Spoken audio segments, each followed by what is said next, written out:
bonitaradio.net, facebook.com/bonitaradio y en Twitter, bonita-radio.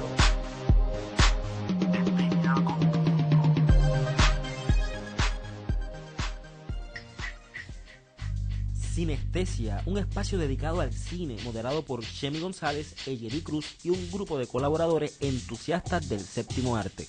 Sinestesia explora diferentes puntos de vista de películas independientes, comerciales, nacionales, internacionales, documentales, ficciones, animaciones y de todo índole. Descubre un cine que se nos presenta como estímulo los jueves a las 4 de la tarde por Bonita Radio, en línea con tu mundo. Y buenas tardes, otro jueves más en Sinestesia por Bonita Radio. Somos Bonita Radio en Puerto Rico y en el mundo. Buenos días, buenas tardes, buenas noches, dependiendo de dónde nos estés escuchando en el planeta. Yo soy Chemi González. Tenemos a Iris Landrúa como todos los jueves en los controles. Saludamos a Carmen Enid, directora de Bonita Radio, y a Salvador Méndez, el programador. Y Eyeri Cruz, ¿cómo estás, Eyeri? Mano, todo súper chévere aquí con... Tuviste un fin de semana muy exitoso el fin de semana pasado. Sí, un fin de semana súper intenso. Estuvimos así por allá en San Germán, viendo la puesta en escena. La puesta en escena del cuento de la mujer del mar, que es de Manuel Ramos Otero. En esta, se puede decir, una adaptación, ¿verdad?, de Arabín. Para mí el gran maestro Arabín Adjantaya. Y continuó la tendencia que ha habido en el teatro puertorriqueño, ¿no?, de que las salas se están llenando, incluyendo allá en San Germán. Las tres funciones llenas. Las tres funciones llenas, sí. Se quedó gente fuera. Y fue una experiencia muy hermosa. Mucha gente de San Juan les llegó. La experiencia con la gente de San Germán fue sorpresiva también. Y de ahí a seguir pasándola bien. El 14, 15 y 16 de junio sigue en Bellas Artes. Y se une a toda esta ola de teatro, ¿no? Quillatiquina, Rosa Luisa Márquez, Y no había luz. Ahora Historia de horror casi en blanco y negro. Que ciertamente el público está respondiendo y eso es chévere. Sí. Aparte de eso también ha sido una semana muy intensa. Ayer se aprobó la 238. No quizás como hubiésemos esperado, con unas enmiendas con las que quizás probablemente no estamos muy de acuerdo, pero se aprobó y es un paso adelante para lograr la equidad y los derechos de todos los seres humanos que habitan en Puerto Rico. Ayer también se dio la actividad muy exitosa de 32 por Oscar en 5 pueblos de la isla, 5 manifestaciones simultáneas, donde cientos de personas se encarcelaron por Oscar. Yo estuve participando en las actividades de Mayagüez y fueron un gran éxito. Me dicen que en los 4 pueblos allí hubo una caravana ambulante que fue a los 5 pueblos de artistas y había mucha esperanza en que pronto tengamos a Oscar López aquí entre nosotros. Así que ha sido una semana muy intensa, muy llena de cosas buenas, y aquí hay otras, porque siempre en Sinestesia nos alegramos más, nos pompea siempre más cuando son amigos, cuando son colaboradores que nos visitan y con los que podemos conversar. Y aquí hay un creador que sé que Eyeri y yo admiramos mucho, nuestro amigo también de muchos años, colaborador, Joaquín Octavio, que es cineasta, teatrero, escritor y embelequero de muchos proyectos y muchas hazañas. ¿Cómo estás, Joaquín? Muy bien contento de estar aquí con ustedes finalmente. Que llegó el momento que tenía que llegar. Exacto. Joaquín tiene una puesta en escena, un remontaje de una pieza suya que ha sido muy exitosa, siempre se ha presentado, Historia de horror casi en blanco y negro, todos los jueves de junio. Es La Respuesta en Santurce, y de eso vamos a hablar un poquito más adelante, pero ahora voy a conversar con mis compañeros del estreno de la semana, que es Blancanieves de Pablo Berger, triunfadora de 14 Goyas en la pasada edición de los premios, y que llega aquí después de una exitosa presentación en el Festival de Cine Europeo el pasado marzo. Es interesante que vamos a hablar de Blancanieves y también luego en el programa vamos a hacer un repaso de los años dorados quizás en la animación en el cine. Y que Blancanieves pues es una película que aunque viene de la historia de los hermanos Grimm, ha sido inmortalizada más que nada por la película de Walt Disney del 37. Después se toma el clásico de los hermanos Grimm y se sigue rehaciendo, se sigue reinterpretando. Es muy interesante que quizás hay algo en Blancanieves más que en otros relatos que lo lleva a ser constantemente revisitado. Lo que va de estos últimos meses ya hemos recibido 3 adaptaciones del cuento: Mirror Mirror, Snow White and the Huntsman y Blancanieves, que es quizás pues la más cinematográfica y menos comercial de las 3. Se trata de una película muda, así como lo fue la galardonada The Artist. Esta es mucho más arriesgada y es bastante convencional, pero no se puede, no tiene el mismo nivel de convencionalismo que The Artist. Y es una reinterpretación, yo creo que muy vital, muy imaginativa, muy honesta. Toma los elementos de España, el flamenco, los toros, y los inserta en el mito de los hermanos Grimm. Los 7 enanitos pues son toreros flamencos, que no son 7, son 5. Mantiene obviamente los personajes arquetípicos, ¿no? La madrastra que interpreta a Maribel Verdú, y Blancanieves, que se convierte en una torera.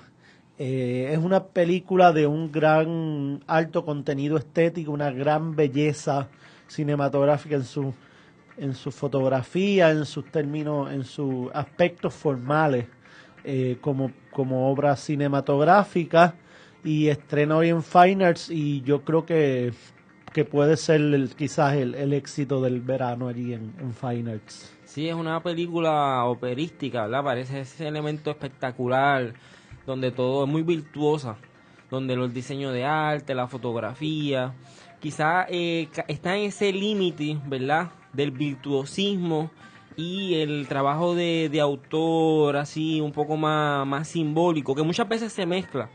¿Verdad? Hay muchos trabajos, muchos grandes trabajos. Esta película me encantó, que no tan solo ellos hacen una adaptación a España, ¿verdad? Sino que hay mayores elementos que tienen que ver con la abstracción del autor, que tienen que ver más con historias y que incluso acercan más al cuento, al asunto más tenebroso del cuento original, que la versión de Disney. O incluso versiones como Mirror Mirror, que yo no llegué a ver la del Snow White. La guerrera, esa yo no la llegué a ver, yo vi las otras. Bien interesante el juego con los enanos, ¿verdad? Que son 5 enanos, son 6 incluyendo a la enana. Y 7 supuestamente incluyendo a Blancanieves. Sí. Ese elemento que también juegan con el elemento macabro de uno de los enanos. Y con el juego el símbolo no tan solo de lo femenino y lo masculino, también el asunto del héroe, ¿verdad? Que también está incluido en el asunto de los enanos, de quién es el héroe, quién es el galán. Ese asunto me gusta, ¿verdad? Nos lleva a algo mucho más retorcido, pero a su vez nos lleva a algo quizás para mí mucho más humanista, o de alguna manera nos lleva a un discurso en relación a la humanidad actual, ¿no? A diferentes puntos que son muy sutiles, muy simbólicos. Sí, sí. Como tú dices, mucho más oscura, mucho más macabra, tiene una conclusión mucho más a tono con la historia general de los hermanos Grimm. No sé si sea un spoiler, pero pues no es el final feliz de Disney, es otro tipo de final. No les vamos a decir qué tal es. El final es de las mejores cosas de la película, además de unas actuaciones extraordinarias y una música una banda sonora de flamenco que también es muy meritoria. Joaquín, tú que la viste, no sé si tengas algo. El casting es súper acertado. Sí. Todos los personajes tienen unos rostros y una gestualidad y una calidad súper atinada para convertirla en España y para que sea universal. Esta Blancanieves tiene la niña y la adulta, ambas tienen unas miradas, una afección que es súper de actrices del cine mudo. Es bien fiel, es bien bonito ver esas actuaciones que a veces no toman más que un pestañeo. Y lo mismo con la madrastra, que luce extraordinario. Incluso es oscuro y también, pero también se mantiene la comedia, se sostiene a través de todo. Y es una comedia oscura. Eso también, a mí, por lo menos, ese es como uno de mis debilidades a nivel de gusto. Me gusta mucho manejar ambas cosas, que llevar las dos de la mano. Los temas oscuros, el sentido del humor. Entonces, de las cosas, por ejemplo, esto no arruina la película, pero hay un juego como hasta de tortura, que eso casi no se ve durante en otras interpretaciones de Blancanieves. Tenemos a una persona que está postrada, que no puede hacer nada para defenderse, y hay como una manera de mofarse de él, de llegarlo muy bien atado a la historia, que a veces llega bastante lejos, meterle elementos como eso. Sí, y en relación a eso también, el ritmo de la película no es un ritmo convencional. Quizás en Hollywood le hubieran dicho, mira, la escena tal del tipo muerto, ¿no? Que es morbosa y a su vez es un poco cómica y es como cae un poco en lo políticamente no correcto. Quizás lo hubieran cortado un poco. O la escena de la abuela del baile, hubieran dicho, mira, eso no tiene que ver, que vamos a cortar. Viendo. Y ese ritmo un poco que ¿cómo se dice? Ralentiza. Ese ritmo que se hace lento, de momento nos lleva a algo mucho más autoral también. Sí. Y eso me gusta. Y que tiene que ver con eso que tú dices de la comedia y la oscuridad que puede caer en lo políticamente incorrecto, pero tiene algo muy interesante. Yo creo que es poderoso cuando la risa incómoda. O la risa que puede ser bien auténtica, no es que te sientes incómodo, pero se llama risa incómoda porque empieza a tocar unas fibras que normalmente no hacemos chistes de cosas así como vamos a manipular un muerto y ahí toda esta secuencia que llega a lo absurdo y gracioso, y entonces es como habemos los que nos reímos con mucho gusto, otros que como esto realmente me río, no me río. Es bien interesante eso porque estamos ya entrando en una risa crítica, hay un poco más se pide un poquito más del espectador, como que bueno, no es solo un punchline, chequéate esto, mira a ver qué te parece. Sí, en Ghost World, que hablamos la semana pasada, hay una escena en que la muchacha, la protagonista, lleva una obra de arte que es que para el público presente, ¿no?, de la misma película, para el status quo presente, ya es ofensivo, ¿verdad? Porque es un negro así como burlón. Y entonces cuando ya empieza el análisis de decir de por qué eso era crítico en relación a lo que provocaba, creo que va por ahí por lo que tú dices, ¿no? Que llega incluso a profundizar un poco más en una crítica que si es directa, así como subrayada, seria, pues ya pierde niveles de capa. Sí, es una película, como dijimos, pues muy revolucionaria en lo que hace con el cuento original de los hermanos Grimm. Es muy española y logra ser muy universal. Tiene unos juegos muy interesantes. Maribel Verdú, que siempre ha sido esta actriz, excelente actriz, pero tan cálida, de unos papeles, digamos, tan buenos, tan inocentes, siempre la voz de la razón. Aquí es lo contrario, aquí hace una villana operática, es como la semilla del mar, un personaje sin redención y un personaje que gusta ser malo. Macarena García, que es de Blancanieves, es una gran revelación. Ese gran actor mexicano que es Daniel Jiménez Cacho, hace el padre de Blancanieves, que es torero, también extraordinario.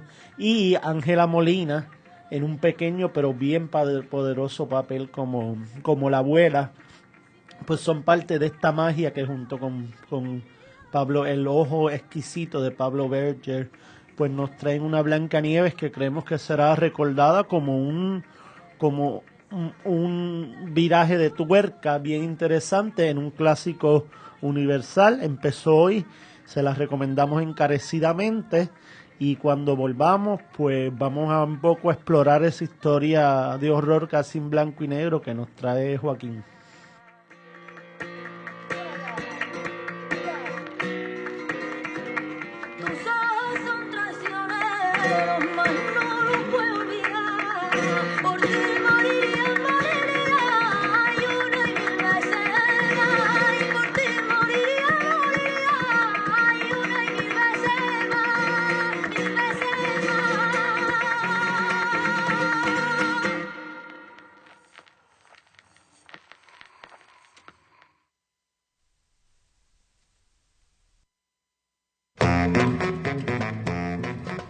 Cultureate. La cultura del mundo tiene su espacio en la red. Escucha las múltiples voces de la diversidad. Entérate de lo que no sabías y cuéntanos lo que no sabemos. Una revista cool y cultural. Cultureate. Todos los jueves a las 5 de la tarde por Bonita Radio. En línea con tu mundo.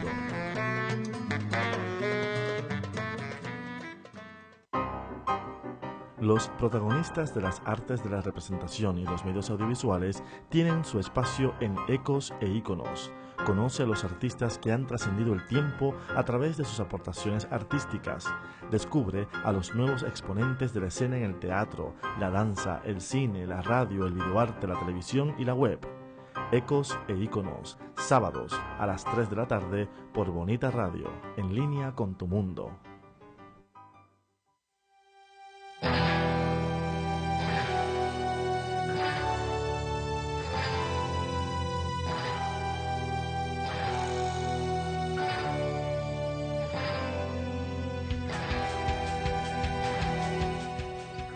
Y volvemos aquí a Sinestesia por Bonita Radio y vamos a conversar un poco con Joaquín Octavio. Joaquín, para los que no lo conozcan, pues ya tiene una trayectoria muy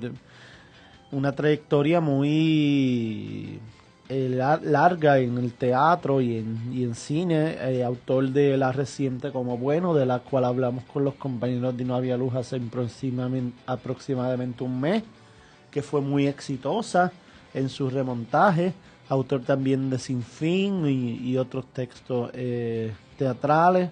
Director de Propiedad Clausurada, me acuerdo, en la Universidad de Puerto Rico, clandestinamente en el Teatro Cerrado de la Universidad de Puerto Rico. Javier y Joaquín fueron dos directores, ¿no?, con mucha valentía, que hicieron montaje de alguna manera rebelde y artístico en ese teatro. Sí, y Joaquín también estudió en la Escuela de Cine en Cuba, ha trabajado allá, ha trabajado en Argentina, ha hecho cosas por todos lados. Y aquí vuelve a presentarnos un remontaje de una obra que ya se ha presentado varias veces con mucho éxito. Esta vez es un montaje quizás más minimalista que en otras ocasiones. Creo que esta pieza se presentó por primera vez en Yerba Bruja en el 2005, por ahí, sí. Historia de horror casi en blanco y negro. Para quien no sepa que Joaquín también hace cine, pues lo define rápidamente cuando ve la puesta en escena, que es casi como un film noir en teatro. O sea, más que otras obras de teatro que uno puede decir, son muy cinematográficas, pero de historia de horror casi en blanco y negro yo casi siento que es una película en teatro. Es la idea. Yo me acuerdo que, no sé, para mí mismo, y yo escribí antes de la primera escena, unas frases así que dieran a los actores y a mí mismo las coordenadas. Y decía algo así como que esta obra es una representación de una película siendo proyectada. Y es como esa experiencia, solo que tienes a los actores en vivo y entonces se trata de hacer eso con la luz. El origen de la pieza era una piecita bien cortita que yo hice en el New Yorkican, y donde era pues un acto para yo mismo lo actuaba y cogía y lo que hacía era ponía un foco en el piso con un abaniquito y ese abanico interrumpía la luz y provocaba un flickering, como si la simulación de un flickering de proyector y entrecortaba el movimiento. De ahí, poquito después, empecé a escribir, eso era como, ese cortito era la muerte de un personaje del cine mudo, una misteriosa muerte, pero ahí no tenía ni solución ni investigación, eso era el gag, el chiste era, este personaje súper adorable, está en su casa un buen día, de repente muere misteriosamente. Entonces, de ahí se me ocurre hacer la historia de la investigación y nace el detective que le da el film noir al grueso. O sea, realmente es la historia de esta investigación. Y ahí, como tenía ya el elemento de que era cómico, pues se convirtió en una comedia negra de cine negro. Entonces, la hicimos en Yerba Bruja primero, en el 2005, a finales del 2005. Fue un súper embeleco. Yo la hice como producido por mí mismo y era bien ambiciosa porque tenía un montón de personajes. 10 actores en escena. No, eran 14. Wow. 14 actores. En Yerba Bruja, que era una cajita. Era una cajita pequeña. Y yo mismo hacía el detective. Y entonces lo que hacía era, citaba a todos los actores a distintas horas, a que vinieran distintas noches de la semana a mi apartamento y ensayábamos las distintas escenas, todo el mundo por separado y nadie sabía lo que estaba haciendo cada uno de los otros.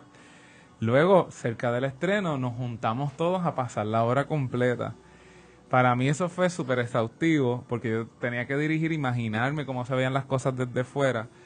Y fue, en verdad, fue un trabajo brutal para solo creo que un fin de semana en Yerba Bruja, que realmente cabían como 75 personas. Y de ahí pasaron meses y nos quedamos tan encantados con la respuesta que recibimos de ahí, que buscamos la manera de hacerla en un foro más amplio. De ahí o sea, fue una apuesta súper arriesgada porque lo tiramos como si fuera como una obra comercial, suponiéndolo, aunque nació como una cosa súper indie. Y la hicimos en la sala Raúl Juliá del museo, con una capacidad ya como de cerca de 350 personas por función, y llenamos 3 fines de semana. Y ahí ya yo dije, no, o sea, para hacer en estas dimensiones, pues recluté un actor que hiciera el detective y fue mucho mejor para mí verlo todo desde afuera. Y ahora, pues, volviendo a unas dimensiones otra vez más pequeñas, hice una adaptación para 5 actores. Nos quedamos con el detective que es José Eugenio Hernández. Que además se parece a ti un poco. Exacto. Eso nos dicen. Sí, me acuerdo en la obra Sin Fin que ustedes jugaban un poco con ese parecido, sí. que también están los dos en escena. escena. En Sin Fin, él era el protagonista, el cantante Calvario que se niega a ver que en verdad está bien quedado, pero seguía ahí. Y entonces el tipo ahora está haciendo un trabajo súper nítido, haciendo del detective. Y entonces regresa también Jessica Rodríguez como la viuda sexy, que siempre estuvo desde el puntaje de Yerba Bruja. Y los otros actores también estuvieron en una u otra de los montajes anteriores. Julio estuvo en los 2 montajes anteriores, Julio Morales de Y no había luz, con quien hemos hablado ya 2 veces aquí en el programa. Exactamente. Está también Lidy Paoli López, que un gran amigo que estuvo en la versión pasada de la sala Raúl Juliá, y estaba también Maricé Tata Álvarez, que la recuerdan de Cortadito Capuchino, o también de Teatro Breve, y ella estuvo... O de I Am a Director. O I Am a Director, exacto. O La espera desespera. Entonces, ella viene del primer montaje en Yerba Bruja, entonces... Que hace un papel súper pequeño. Sí, ha sido un personaje, un reportero que venía a hacerle preguntas al detective que él no quería responder y participaba en los elementos de transiciones, pero ahora está haciendo todos los personajes femeninos que no son la viuda. Ok. Oye, una pequeña pregunta es que me acuerdo que cuando se remontó en el MAC, en el Museo de Arte de Puerto Rico, coincidió a nivel temporal con una obra de teatro escrita y dirigida por Rojo Robles, que fue El interior de las almohadas. que es una adaptación de Almohadón de Pluma, y de alguna manera, mientras esa obra trabajaba la esquizofrenia de una manera más directa, tu trabajo lo hace de otra manera. Pero sé que incluso en el Museo de Arte de Puerto Rico se consiguieron fondos, ¿verdad? En relación al asunto de las enfermedades mentales. No, no fue el caso. Sí, se consiguió el estreno, ¿no? Se hizo como una gala. Que Hubo 2 funciones que las compraron entidades como para ellos mismos recaudar fondos. Que nosotros no sabíamos si íbamos a lograr llenar todas las funciones. Queríamos hacerla muchas veces. Eso era más que hacer chavos, porque realmente lo que hicimos fue darles a ellos para que ellos las vendieran y ellos sacaran los chavos por ellos, pero que motivara a cualquier institución. Entonces lo cogió, creo que un grupo de estudiantes de medicina. Sí. Y la otra fue la Fundación Síndrome de Down. Ya. Y entonces estas 2 instituciones cogieron y se encargaron de convocar a sus corillos, que a lo mejor no son ávidos seguidores del teatro o del cine, pero sí respaldan mucho sus propias actividades y era como pues una manera de ellos juntarse, tener una actividad propia. Y eso también fue súper interesante y arriesgado, porque la obra, tú sabes, no es así como fácil, así como que mira que de temas así como que a veces trabaja un poquito con las risas incómodas, pero a la misma vez sí pretende que sea accesible para cualquiera. O sea, también hicimos funciones de estudiantes, eso sí, y con todo y humor negro, con todo y crímenes y violencia y todo, es como se trabaja con humor y tuvimos una acogida súper buena con distintos círculos de distinta gente. Sí, pero la pregunta iba porque me acuerdo que en aquel momento, en relación a las galas, quizás fue gestionado por las mismas organizaciones. Ellas sí crearon como un vínculo o un aparente vínculo, ¿no?, con la obra en relación a su temática. Y parecía, yo me acuerdo porque vi reportajes que hablaban un poco sobre esa conexión médica o científica. Te quería preguntar entonces si tú como autor, que sé que eres un autor muy libre, ¿no?, porque además te conozco como actor y estudiaste en la escuela de cine, si tú te interesa, o sea, te interesa la conexión entre elementos más realistas o sociales, o incluso políticos, o no, o realmente tu interés es mucho más artístico, mucho más metafórico. Sí, a mí sí me interesa. Siempre he tratado de no predicar nada, sino manifestar desde ahí. Me acuerdo que hablaba con Pedro Adorno una vez, un momento de lo que él me preguntaba, como que él se cuestionaba después de ver la obra, ¿qué nos está diciendo Joaquín con tanta violencia? El conteo de muertos que hay al final de esta obra, ¿cuál es?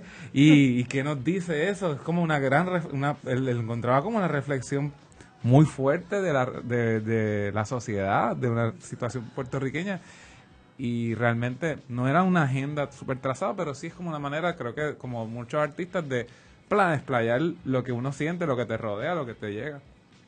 Sí, volviendo a eso, la obra toma mucho del film noir y toma mucho, pienso yo, ahora que mencionabas el conteo de muertos al final, esa actitud frívola hacia la muerte del film noir y de lo que ha sido mucho del cine de acción o del cine, sí, ultraviolento, sobre todo estadounidense, porque pues super machos desde Humphrey Bogart a Clint Eastwood han tenido en sus personajes esta actitud totalmente frívola hacia la muerte. Tú en la obra me imagino que canalizabas mucho de tus experiencias como espectador viendo ese cine, las canalizabas en la obra. Hay algo de eso también, simplemente poder como que citar el absurdo.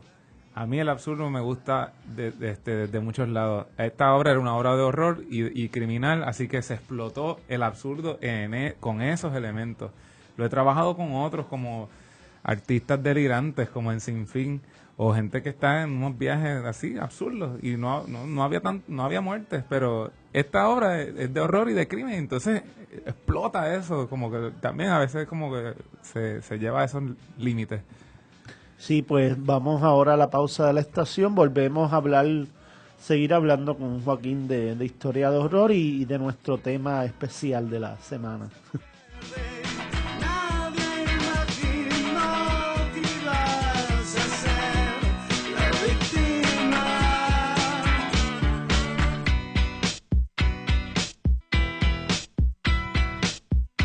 Es natural y entre cobre donde almacenar la intensidad, el punto exacto antes de disparar. Y así será, lienzo blanco sin jamás llenar, fragilidad, tu puño extraño que clavó el puñal. Arrebatar un lamento antes de reaccionar a la verdad, todo esto nunca es personal. Y así será, lienzo blanco sin jamás llenar, fragilidad.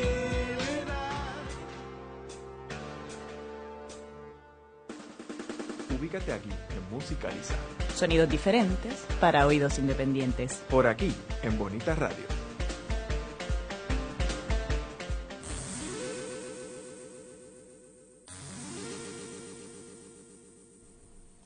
Si eres uno de los que estuvo en Woodstock, ¿Te dormiste en el Festival Marisol? usaste un afro, ¿O eras del fan de Lucecita? Este programa es para ti. Boomers en la Red es la revista cibernética para los que nunca han dejado de estar in. Boomers en la Red, miércoles a las 3 de la tarde por Bonita Radio. Hay quienes nos llaman afeminados, machúas, patos, buchas, maricas, tortilleras, maricones, parifos, partidos. y hasta hay gente que nos llama torcidos. Pero nosotros somos muchísimo más que eso. Nosotros somos Retorcidos. Escucha las voces de todos y todas los miércoles a las 8 de la noche por Bonita Radio.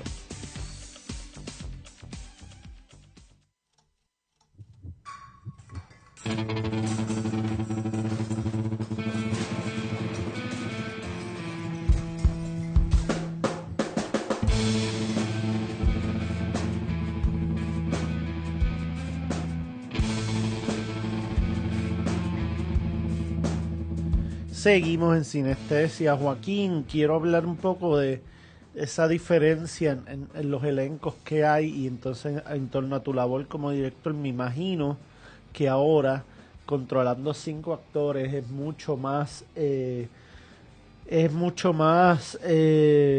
bueno para ti en términos del enfoque que les puedes dar a todas las actuaciones, a todos ellos, en términos, porque esta es una obra que rebosa de mucha influencia y de mucha información.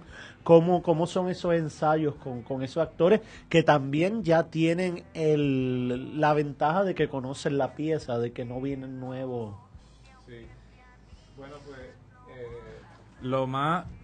el reto original fue tomar una decisión que comenzó como decir, ok, tengo que reducir ¿qué número? ¿Cuál es el mínimo de actores que yo necesito para hacer la obra? Descubrir eso no fue así como que un paseo, fue como que romperme la cabeza viendo en escena, mis escenas son pues detective y visita a tal, a cual y qué sé yo, entonces resolver que, ok, finalmente llegó al número de 5 actores. Ver entonces cómo los reparto, escojo mi elenco y después pensar, ¿quién hace quién? Entonces ahí fue todo un proceso bien interesante de ir repartiéndole los personajes a mis actores y luego ir ensayándolos por separado de nuevo y ensayarlos por separado, pero teniendo que cambiar de personajes con ellos. Y hay momentos en los que tienen actuaciones físicas solamente, y para un mismo actor adquirir fisicalidades distintas. O sea, te estoy pidiendo no solamente dame registros de interpretación, dame registros de interpretación muda, diferentes, diferenciar personajes que son bien diferentes unos de otros, y a veces, que se da en 1 o 2 casos, dámelos en cuestión de segundos. Que te sacan de escena y regresas a escena en nada, dale que es tarde porque tenemos un cue musical que te va a dar ese breakcito nada más para hacer y no es solamente, digo, los actores, a muchos actores en distintas piezas quizás un poco más como de minimales, como de me quito un sombrero, me pongo otro, ya estás haciendo otro personaje, pero estamos hablando ya de que sean irreconocibles, de que yo no pueda ver a la misma persona, que no pueda hasta imaginarme que es otro actor, de que como ellos están maquillados completamente de blanco, esto no es ningún spoiler, no. Se ve en la foto, se ve en la foto, ellos están completamente maquillados de blanco, su base es más maleable, entonces ellos cambian elementos, se cambian de vestuario y pueden transformarse por completo y ser irreconocibles. Entonces ahí, pero eso depende también de esa fisicalidad porque no hay maquillaje que altere eso. A mí, por ejemplo, sí, las experiencias que yo tenía con actores, a mí me encanta siempre privar a los actores de dos recursos que yo sé que se agarran mucho de ellos. Uno es la voz, uno es, no, pues tú no vas a hablar, tú nomás me tienes que dar registro mudo, y otros son los ojos. Ajá. Me encanta ponerle gafas a porque cuando tú los privas de los ojos te dicen, pero estoy perdiendo el 60% de lo que hago. Y entonces tienen que buscar otra manera que también tiene que ver mucho con el cine mudo, con la gesticulación de bregar. Me parece que también en el cuento de La Mujer del Mar había mucho eso, porque como la palabra estaba presente, pero era la palabra que decía un director, porque el cuentero era David, entonces ustedes tenían que transmitir otras emociones, no necesariamente literalmente del cuento, pero quizás inherentes en el cuento, en una fisicalidad que no incluía la voz, que no incluía muchos recursos, de lo cual se agarra mucho el actor. Sí, en el caso de Arabín estaba bien marcado los momentos de sonoros de voz, pero bien marcados, son bien así que él los pedía. Joaquín, hablando, me encantó cuando hablaste recién ahora de la estética, ¿no? De que esta obra en particular tiene esta estética de horror y las muertes y todo eso, porque es esta obra. Uh-huh. Y estoy consciente de ello por Sin Fin también, y por como bueno, que si bien no la dirigiste tú, eres el autor, ¿no? Eres el dramaturgo. Sí. Es una pregunta bien sencilla y rápida, Ajá. pero tenía la curiosidad de el elemento del agua. ¿Vino de la dramaturgia o fue un elemento de dirección? Había un monólogo bien clave del personaje principal que era toda esta elaboración sobre el mar, y eso estaba en el texto y era como una evocación bien extraña, como de que primero queda como un distanciamiento, como un estudio de qué es esa cosa, como cosa. Era descrito como visto desde arriba, visto desde un avión. Sí, es el monólogo inicial, ¿no? Exacto, y final. Y entonces, visto de frente, visto con los pies en la arena, visto con los pies en roca. Entonces, de ahí me imagino que ese monólogo le dio vuelo a la imaginación de Nami y del resto de la compañía de No Había Luz, que empezaron a decir, pues, el mar invade toda la obra entonces. Y eso fue una decisión de ellos, pero porque yo no hay descripciones marítimas en otras partes, era ese punto, era un punto bien personal del personaje. Y pues eso, así fue que se dio. Mira, y una pregunta que quizás es obvia para nosotros, pero quizás para gente que no es directamente del cine o del teatro, hablamos un poco sobre qué diferencia tú percibes a la hora de atacar un proyecto cinematográfico que un proyecto teatral. Bueno, el cine, encuentro yo, para mí ha sido como más, tengo que planificar más. Para el teatro yo planifico mucho, pero la manera en que estamos acostumbrados a la disciplina no es que no se pueda dar así. Es que también la gente que se dedica mucho más al cine, no necesariamente, porque sí hay casos bien chéveres, que hay casos.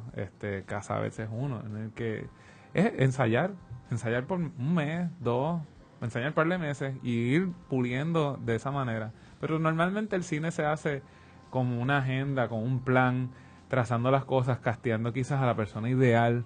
A veces en el teatro tú puedes castear a alguien el anti-casting y hacer eso y decir como que no, porque al final el proceso de esa persona de retorcerse ahí y torcerlo hasta que cuaje, va a darle. Y bueno, el teatro también, la cuestión de pensar en el escenario y en la materia. En el cine tú estás pensando en luz, en imágenes que rebotan y estás en una cámara oscura que no te va a tocar nunca.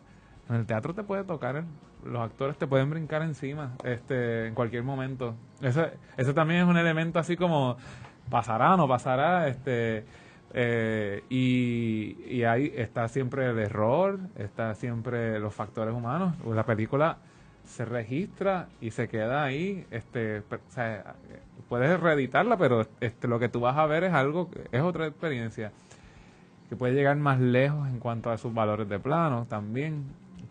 Yo trato de jugar a hacer planos, hacer acercamientos, hacer planos amplios con el teatro, pero obviamente que tiene otras calidades y cualidades. Entonces, me parece que esos son básicamente, porque lo que las une bien chévere, también de otra parte, es que estás contando algo y buscando emociones y buscando sorprender a alguien, no sé, hacerle sentir cosas, contarles un cuento, no sé, entretenernos. Eso siempre van de la mano las dos, pero las diferencias más o menos para mí han sido esas. Recuérdale al público dónde y cuándo se va a poder ver la historia de horror.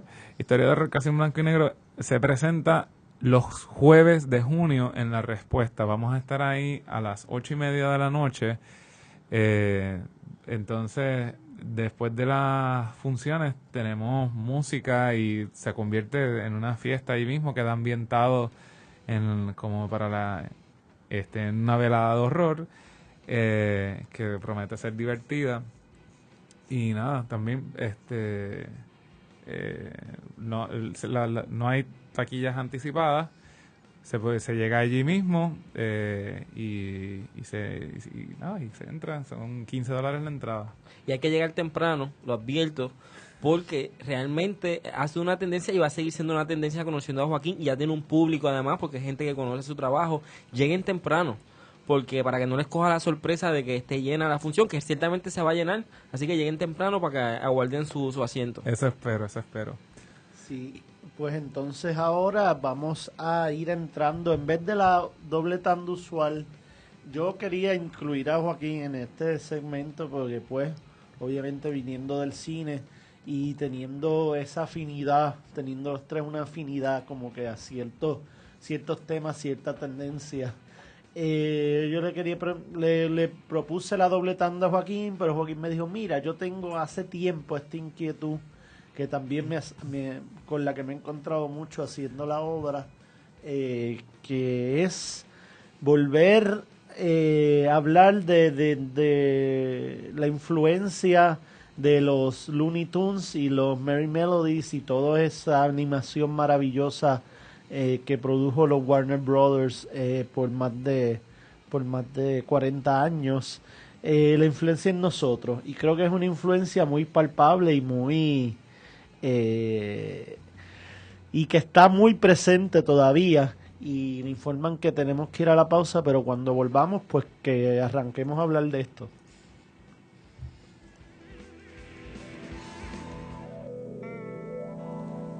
Viene por la tarde, la princesa va a salir. Ella se pone en su carete confundir, 2 rayas abajo de los ojos y un enojo de luciérnagas de plástico y marfil, con su recorte de mami Orinoco Flow y más tatuajes que un juguete Santa Claus. Calza la bota que Clint Eastwood le donó cuando ella le ganó jugando dominó. Si está lloviendo se arremanga las enaguas, sus pestañas son a prueba de fuego y agua.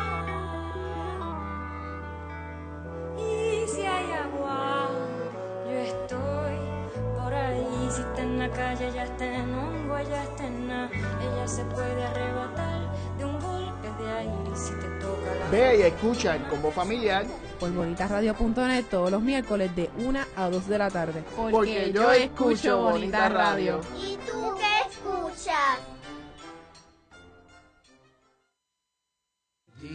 Todo lo que hago lo hago por ti.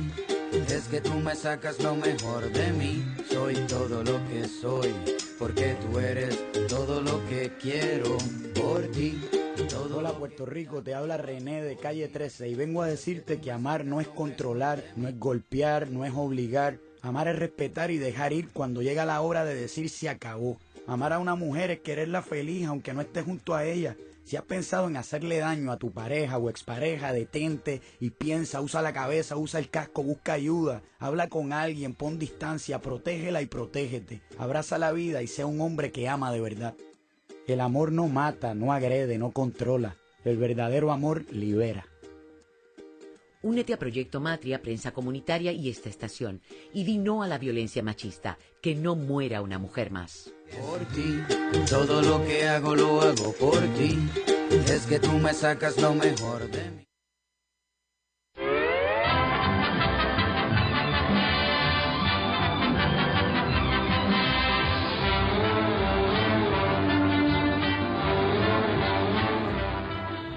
Bugs Bunny, Porky Pig, el Correcaminos, las ranitas, Daffy, Pepe Le Pew, uno de mis favoritos, el Coyote, abuelita, ¿no? Speedy González. Esos son todos personajes que nos hablan a nosotros de lo más profundo. Pobrecito, que ese fue uno de los que se fue a pique, pobrecito. Estamos desde la infancia pegados a ellos y si nos los ponen ahora en YouTube, pues podemos estar horas pegados ahí. Joaquín, ¿cuál es esa fascinación con los Looney Tunes y las Merry Melodies?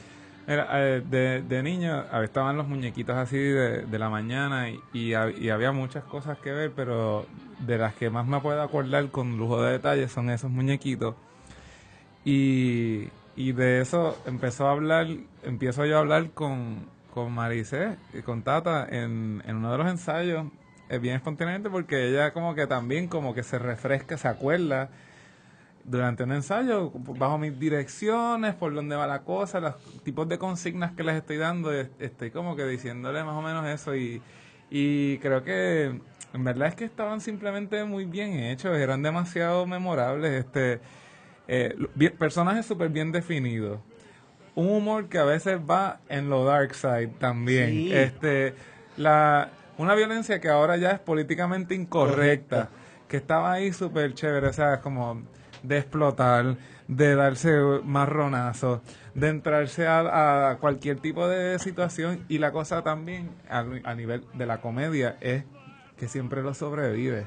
Sí. Es como personajes que van a todas hasta el final, no se quitan, la van a pasar mal, pero no importa, el Coyote sabe que él no tiene break.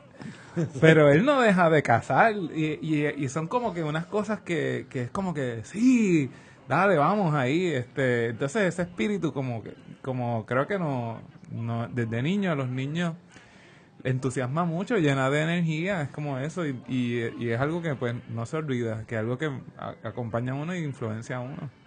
Sí, hablábamos hace unas semanas cuando hablábamos de Ratatouille, de la humanización del animal, de la bestia, y creo que el trabajo de esta animación, que ya es pionera y que yo sé que mucha gente no sabe este dato, pero la serie de Looney Tunes y Merry Melodies de los Warner Brothers lograron sobrepasar la animación de Disney, lograron ser más exitosos, se pusieron por encima y duraron 40 años. Y era gente, como dice Joaquín, muy capaz. Chuck Jones, Fritz Felix, Robert Mackinson, eran genios de la animación. No por algo se dice que es la época dorada de la animación. Y entonces esa humanización del animal, esa cuestión del animal como el ser primordial, como el ser que tiene el poder. Y entonces el pobrecito Elmer Fudd, que siempre está tratando de cazar y siempre le sale mal, me parece muy interesante. Y como tú decías, la cuestión está de yo no me imagino estos cortos haciéndolos hoy en día. Sí, O sea, ahora recién, por ejemplo, cuando tú ves a DreamWorks Animation haciendo Madagascar 2, Madagascar 3, tú ves que incluso los críticos hacen referencias a los Looney Tunes y dicen, mira, esta gente ahora está haciendo este tipo de surrealismo. Los Looney Tunes tienen mucho de surrealismo tienen mucho de historias alocadas, no coherentes, aparentemente no coherentes. Y tú ves que ahora cuando los realizadores hacen eso quizás tímidamente, ¿no? Incluso los críticos hablan en referencia a los Looney Tunes como si fueran un referente. Sí, como que ya se hizo de la manera más extraordinaria, o sea, que es posible. Es bonito eso del surrealismo porque muchas veces, aparte de los personajes, los fondos eran estas pinturas que no eran lugares reales, eran como estaban ubicados en pinturas surreales o expresionistas. Y eso es algo que a mí me encanta, es algo que yo he tratado también de incorporar un poco a la hora de hablar con Mariana, mi compañera que ha estado a cargo de diseñar la escenografía.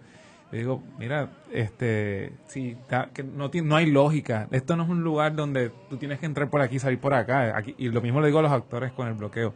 Con el bloqueo es como que, mira, vamos a tomarnos todas las licencias, esto es como, no es real. Y pensaba yo también, no sé, sobre todo en los 80 y los 90 que hubo estas campañas que eran muy violentas acerca de no, que hay que detener la violencia en la televisión porque los niños y bla, bla, bla. Sin embargo, esta violencia de estas animaciones era tan y tan genial porque era la violencia absurda.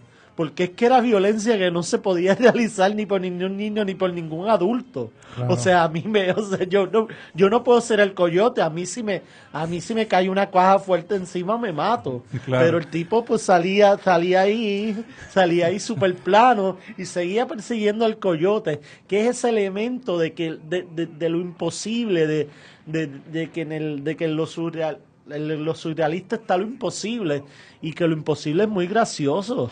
Sí. Y otra cosa que si mientras Disney tiraba más hacia los sueños, pero más en un asunto más infantil, más de preservar, porque Disney estaba llenando las salas, no con Blancanieves y Warner Brothers no lo estaba haciendo, pero sí tenía sí tenía otro campo que era la televisión, donde sí estaba acaparando, ¿verdad?, audiencia. Bueno, ahora se me fue la línea, pero sí quería decir algo importante, que hay una contradicción en estas animaciones. Ay, sí.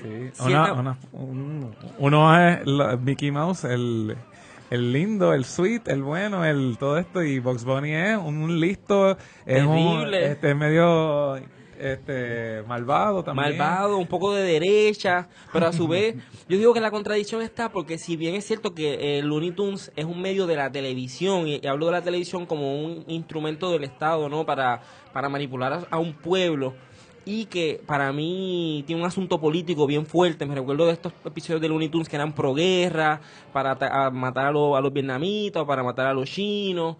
Hay un asunto de raza bien presente que no diría que quizás es dirigido, pero ciertamente es un reflejo de quiénes eran los que manejaban esto, ¿verdad? Los negros tenían una posición, los blancos tenían otro.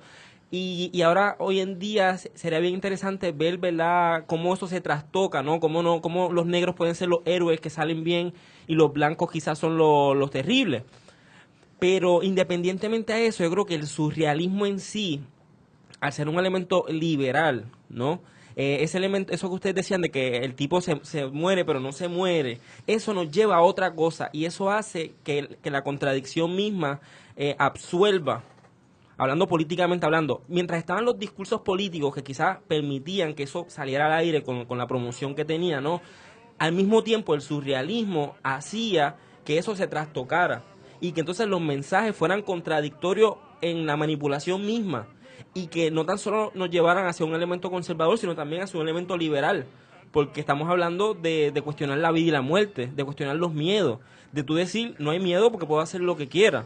Y en ese sentido creo que estos muñequitos transitan en una contradicción bien interesante. Además que son historias extremadamente bien contadas a nivel, si vamos a ver el lenguaje cinematográfico, está trabajado con una elegancia, con una astucia, con una creatividad. Es decir, la manera de emplazar cámara pero sin cámara, o sea, dibujando. O sea, había directores extraordinarios ahí metiendo de los mejores cuentos que, por ejemplo, el de la ranita que estábamos hablando. Froggy Evening, eso es una obra maestra. Spielberg le dice el Citizen Kane de la animación. Sí, en un documental de Chuck Jones, uno de mis directores de animación, de mis favoritos, también el director de Toy Story, Lasseter, menciona que de las genialidades mayores de él estaba en sus momentos más minimalistas. Era ese momento en el que el coyote está de pie, parado, él sigue corriendo por el risco y él no se da cuenta, y es como que un ojo nada más se mueve hacia abajo, el piecito, el dedo pulgar tantea en el aire, dice, oh, no hay piso. Y ahí se cae. Entonces, hay una manera de que eso también está en 100 años de soledad. Exacto. Ese asunto de tú reconocer, o sea, la muerte no llega hasta que tú la reconoces. Y eso es algo filosófico, demasiado amplio, claro, demasiado profundo, que muchas veces pienso que cuando los críticos, porque ahora mismo hay una valorización de los Looney Tunes, pero en aquel momento no, en aquel momento se valorizaba a Disney y se pensaba que los Looney Tunes era algo de segunda. Y lo mismo pasa con Pixar y DreamWorks Animation, que aunque yo soy de los que valorizo a Pixar así sobre los cielos, sí tengo que decir que en lo aparentemente no profundo hay una profundidad incuestionable. Y hay algo también bien interesante de los Looney Tunes, y es la cuestión esta de como dice Joaquín, la misma cuestión de contar, la misma cuestión de hay tanto ahí. Yo revisando muchos de los cortos, no solo los animadores de los personajes, sino que había unas animaciones de fondo que tenían estos backgrounds que eran casi pop arts, que eran casi abstracto, que eran unos cortos pensados de un diseño de esto va a ser esto va a ser lo, y una habilidad de contar. O sea, la palabra no está ahí porque sí, y a veces no está porque no tiene que estar, como en el corto como en A Froggy Evening o en los cortos del Correcamino, que simplemente es la cámara, simplemente es la animación, simplemente es el arte del buen contar. Y creo que por eso estos cortos han trascendido dentro de toda la cuestión animada, que yo creo que todavía están presentes en televisión, todavía la gente habla de ellos. Es algo es un fenómeno de esos que yo creo que tiene una trascendencia más allá de ellos mismos. A mí me gustaba que se podían también burlar de los géneros y de las cosas que estaban pasando en el mismo arte, en el mismo cine, en la misma televisión. Ellos a veces tenían sus episodios en los que simplemente Daffy Duck y Porky Pig eran dos detectives o si no estaban en el espacio, o si no estaban en distintas situaciones que ya estaban súper trabajadas en la televisión o en el cine, y ellos hacían estas parodias y estas sátiras también, y las digerían desde los personajes. Y había un mismo señalamiento al cine. Por ejemplo, en ese cortometraje de Porky Pig en el tren hay mucho de Buster Keaton y mucho de The General, y hay mucho de la acción de Buster Keaton, que ya en sí era de por sí algo animada, toda esa fisicalidad. O sea, eran unos cortos que no les huían. Bueno, primero, antes de llegar a la televisión, claro, eran cortos que terminaban... Uy, se supone que yo no haga esto. Eran cortos que trascendían, ¿no? Porque eran en eso eran hasta posmodernos. Sí. Era una cuestión de yo estoy comentando la historia, yo estoy comentando el cine, yo me estoy burlando, yo estoy siendo aparentemente estereotípico, porque Speedy González era un personaje bien estereotípico, pero siempre le ganaba al gringo. Y había metalenguaje. Por ejemplo, en ese episodio de Daffy, que lo dibujan y él está peleando con el animador que lo está dibujando, y lo están molestando, y se está haciendo un metalenguaje. Nada, o sea, que realmente todo hay una gama de muchas cosas que creo que nosotros desde la infancia y muchas otras generaciones hemos recogido Y no textualmente, no todo, pero sí ha habido elementos de esos que fueron bien buenos tenerlos desde que éramos bien pequeños. Sí, y otra cosa, a echarle ojo ahora, por ejemplo, ese corto de la ranita, que tiene muchos elementos también filosóficos.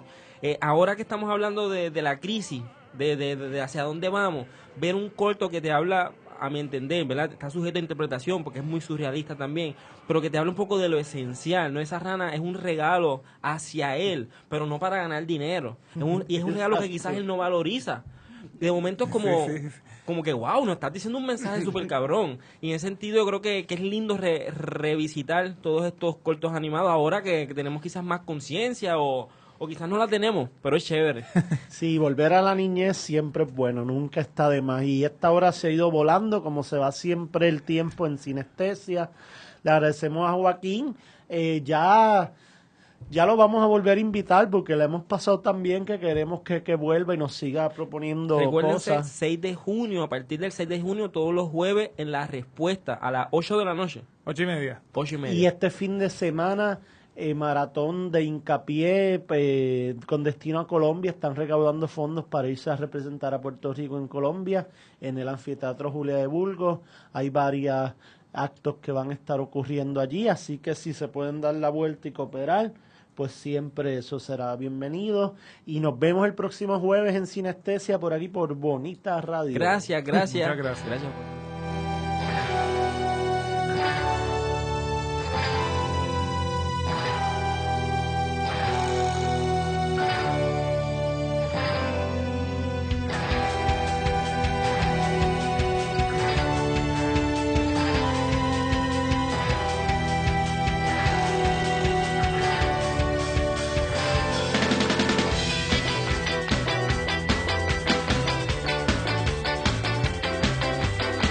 Somos Bonita Radio. Síguenos en bonitaradio.net, facebook.com/Bonita Radio y en Twitter, Bonita-Radio.